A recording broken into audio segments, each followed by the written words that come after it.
حضرت آدم علیہ السلام نے ملک الموت سے فرمایا، ابلیس کی موت کا منظر مجھے بھی کچھ سمجھا دو۔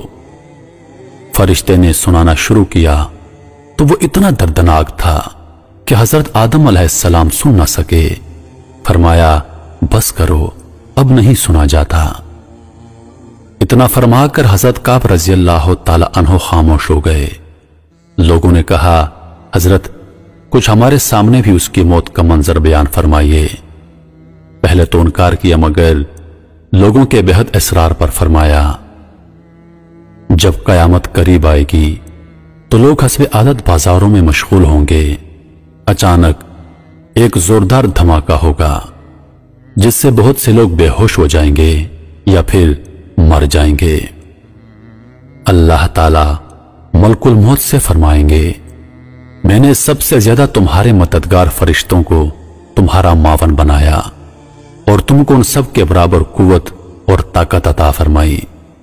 میرے غصے اور غضب کا لباس پہن کر جاؤ اور ابلیس ملعون کی روح قبض کرو، اور اس کے ساتھ تمام انسانوں اور جنات کی روح کو بھی قبض کرو، اور داروغ جہنم سے کہہ دو کہ جہنم کے دروازے کھول دے۔ ملک الموت غیظ و غضب میں بھرے بہت سے فرشتوں کے ساتھ دنیا میں اس طرح آئیں گے کہ آسمان اور زمین والے اگر دیکھ لیں تو خوف کے مارے پگھل جائیں۔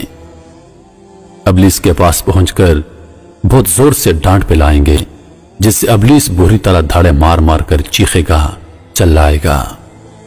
اس کا چیخنا اور چلانا، اس کی فریاد اتنی دردناک ہوگی کہ اگر دنیا والے اس کی آواز سن لیں تو بے ہوش ہو جائیں۔ ابلیس ملک الموت سے کہے گا، تم مجھے کہاں لے جاؤ گے؟ ملک الموت فرمائے گا، اس جگہ جہاں تیری وجہ سے لاکھوں مسلمان چلے گئے، میں تجھے بھی آج اس گھڑے میں دھکیل دوں گا۔ خبیث، تو نے بہت طویل عمر پائی اور بے شمار انسانوں کو گمراہ کیا جو تیرے ساتھ جہنم میں جائیں گے۔